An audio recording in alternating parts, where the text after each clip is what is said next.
Hi, it's me again, Weng. And today, join me in another journey.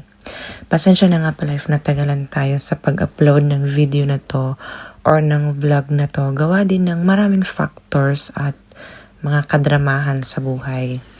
Unang rason nga pala ay tinamad, kaya di nakapag-voice over at saka ang daming disturbances in life, ang daming mga busy heart at mga side trip, kaya hindi natin nagawa talaga na makapag-voice over ng ganun kadali. This journey is abrupt journey nga pala, and I will share to you the place called Tinsfield Paradise. Malapit lang to sa tinitirhan namin dito sa Bristol. Actually, it's just looking part of Bristol, Wroxall, Bristol, kasi BS din ang kanyang postcode. Actually, wala talaga to sa plano namin last weekend on a Saturday na gumala. Gawa nang na-board kami sa bahay at saka nag-search ako ng pinakamalapit na mga magagandang views, infrastructure na under National Trust, kasi National Trust members kami ng pamilya ko, at ito yung lumabas. Tinignan ko naman ang mga picture and it's worth the try naman. Searching this place pala was quite random lang. Then we tried to go. Pagpunta namin, sobrang surprise ako dahil napakaganda ng place. Gothic art and medieval architecture. Kung mahilig ka sa history, then this is really for you. Kung mahilig ka sa classical style, kung mahilig ka sa mga details, then this is for you. Actually, hindi lang siya about the architecture. When you enter the estate, bubungad sa'yo yung different types of plants, flowers, trees, na sobrang well taken care of. Bubungad sa'yo yung napakagandang ground ng estates na sobrang very nice for a family picnic, for a family day out. Ang gaganda ng mga kulay ng bulaklak na parang ngayon mo lang nakita. Yung mga English people kasi mahilig sila sa mga classical types of things. Mahilig sila sa vintage, although hindi sila into sentimental value. Pero mahilig sila sa quality. Most of them, they treasure talaga their history. And that's one of the factors why they are rich until now. 2, 3, 4, 5, 6, 7. Oh, look! 7. Hello guys. So this is the garden of Tinsfield. So meron din mga tao dito na bumibisita kasi sobrang ganda din ng building talaga. Ayan, no? Ayan. So mauna ni siya guys, no? Super ganda. So wala jud koy maingon.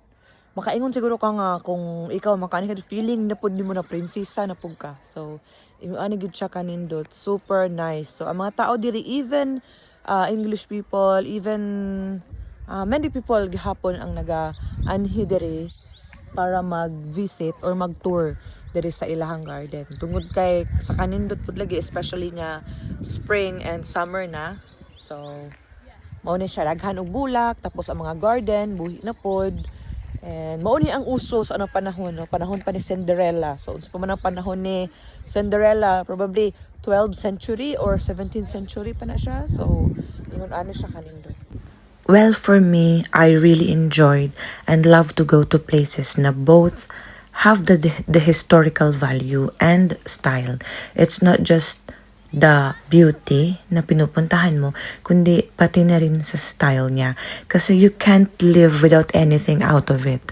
May makukuha ka talagang ideas, perfect for imagination, creativity, lifestyle, and even way of life.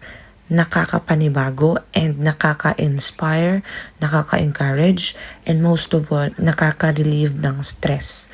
Yung pagtingin mo palang diretso na sa utak mo yung ganda at yung kalma ng environment.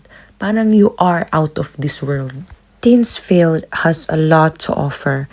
Unang-una, yung pinaka-major attraction talaga dito is the house. Isa talaga siyang masterpiece of Gothic architecture or Gothic revival architecture.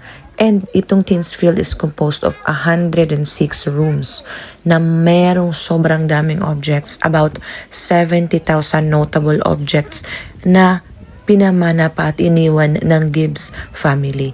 At meron din siyang flamboyant private chapel inspired by Saint Chapelle sa Paris. So do you come in? Yeah. So on this floor, free flow, wander wherever you want to, as long as the doors are open, then please go in. Once you go up over the stairs, you will see a small arrow pointing to the right.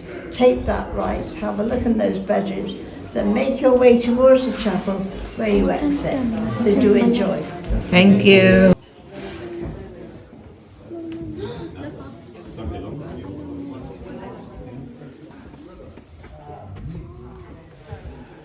What? Look at the books, Sholing. Oh my god. What? So pretty. Oh, look at that. It's amazing.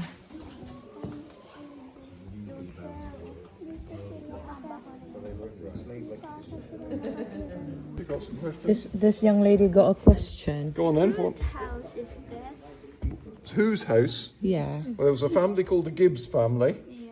And there were 4 generations of them lived here, so they bought it in the 1840s. 1840s. And they lived here, as I say, through 4 generations until 2001. When Richard Gibbs dies here, and the family, he's a bachelor, he has no children. Oh, okay. So in his will, he leaves the estate to his wider family. So that means 19 people, and the family decide to sell at that point in time. And the estate, although not the biggest estate that it had been at its biggest, but the part that the National Trust have got now gets transferred over to is purchased by the National Trust. And all the contents of the house, well, not all, the biggest part of the contents Yeah. of the house are also bought by the National Trust at that point in time. This is still their things. Yes, Oh my god, that's Yes. so nice. so Wow. everybody's chairs and things like that, so we can actually sit on them. They're all part of the collection. Coming here as visitors? No. No, the family weren't royal, Yeah. but they did have a title. They were barons. Oh, I see. Yeah. With a they're- title, so yeah, that- with titles, so they are still on the upper class, but not as So he'd have been that, called. not as the royals. So so he would have been. At andito na nga kami sa loob. From 103 rooms or 106 rooms. According to Google is 106 rooms. Pero according sa staff and volunteers nila dito ay 103 rooms lang. Meron lang silang iilan lang na inopen dahil na rin sa kakulangan ng staff at dahil na rin sa sobrang trabahoso na napakalaking bahay na to. Pagpasok mo palang bubungad na sa'yo ang mga nagagandahang lumang gamit.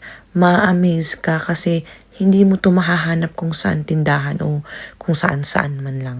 Isa sa napansin ko talaga sa bahay na to ay ang mga paintings and sculptures. Pero ang nakaagaw pansin ay itong mga paintings and pictures na to ay religious.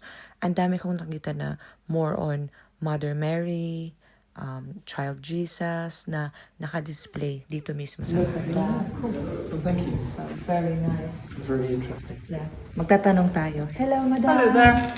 What do you call this room? This one? Dining room. Dining room. This is the main dining room. Yeah.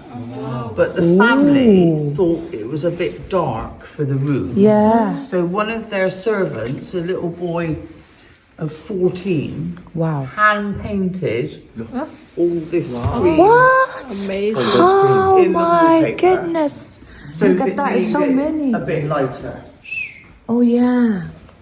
And it's got like, it's like embossed. There is. It's called tooled effect leather. It's not leather, but it's called yeah. tooled. Guys, grabe guys. Sobrang ganda dito. Para kang prinsesa. Ayan o. Tignan mo yung mga picture, mga painting. Sa unang panahon, di ba walang camera? Kaya puro painting sila. Ito yung baba. Ayan. So, hagdanan. Sobrang ganda talaga guys. Hindi ko alam na meron palang ganito dito malapit lang sa Bristol. Tingnan mo. Ayan si Uncle guys. Ayan. Ang ganda nung gown nung painting ng babae oh. Punta tayo ngayon sa my bedroom. Ayan. Oh, look at that. Ang ganda. Ito yung kwarto. So, ayan. Tapos meron pang niya. Dito, pinas forward ko na, halos umabot kami ng 3 hours sa paglibot-libot and pagtingin-tingin ng bahay na to. Based on the video, you can see most of the rooms are closed. And there are pathways or staircases to different wings na closed din. Unang-una, according to National Trust, yung ibang rooms ay kino-conserve or pre-preserve dahil nga medyo fragile na yung mga iba't ibang mga materials ng bahay. So, kailangan nilang i-protect ito sa mga tao. And, of course, yung mga interiors, closed lahat ng mga windows to protect the sensitive furnitures and wallpapers from the sun damage. Kaya, medyo madilim nga kung makikita ninyo dahil marami ng mga sun damages, no, sa napakaluma na ng mga furniture. Guys, parang gusto ko dito. Ang ganda. Ang laki. At andito na nga pala tayo sa chapel sa Tinsfield. Sinasabing this is one of the most stunning examples of Victorian ecclesiastical craftsmanship in England. So this was built in 1872 up to 1877 para kay William Gibbs. And it was specifically designed by the family's deep Anglo-Catholic faith, which is committed to Oxford movement. So, Anglican Church or Church of England ang mga religion nila dito. They are still believers of Christ, but they are not Roman Catholics. Nakakabilib lang yung intricate interiors. So, nakita ko din, no, marami silang pictures ni Mama Mary. Tsaka meron din silang ito, Immaculate Conception. So, that means na yung nakatira dito is religious talaga. So, meron din siyang chapel sa taas. So, ganun kaganda yung building. Usually kasi yung mga building nila dito, merong mga chapel talaga. Sinaunang panahon. Pag mga manor house or yung mga malalaking mga buildings or mga mayayam, may sarili silang simbahan sa loob ng bahay nila. Doon na sila nagsisimba. At ito nga, ginawa pa tong napakagandang painting, Immaculate Conception. Sobrang gandang painting. Ayan. So, nakaupo lang ako dito, guys. Ewan ko kung ano to, pero parang hall siya. So, malaking hall siya. Tapos may mga sobrang laki at sobrang taas na mga kurtina. Tapos ang kapal-kapal mga kurtina, guys. Tingnan nyo, ha. Ayan, oh. Talagang parang may foam yung kurtina sa likod niya. Yan. Tapos preserve talaga nila. Kahit ito, yung wallpaper ba to or kurtina, sobrang ganda talaga, guys. And yung mga frame nila, sobrang laki, tambuhala. Tingnan nyo. Ang laki at ang ganda ng mga frame. Kung sa atin yung mga frame natin, yung mga maliliit lang, ito, grabe. Sobrang laki. At yung chandelier mismo, dito ka makakita ng chandelier na sobrang parang crystal talaga siya. Ayan. So, makikita nyo yung mga frame.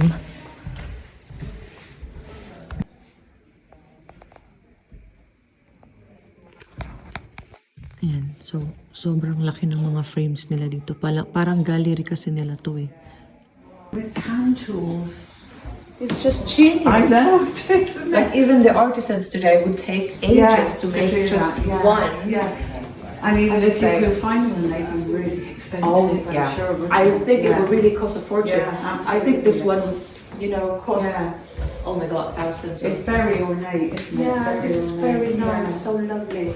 And how intricate the upper Yeah, portion is. yeah. And it's just a desk. Yeah. Just desk. That's awesome. This is a Nakapunta na ako sa iba't ibang manor houses, but this one so far is the best for me.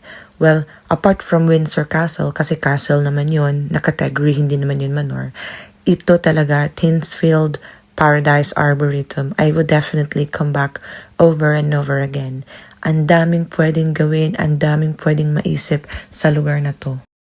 Yan pa oh, my dear. Okay, shall we go upstairs? If in any cases in the future, masaya ako na nakaapak ako sa lugar na to. I know I am a foreigner here in this land, but seeing such a different marvel is just so amazing.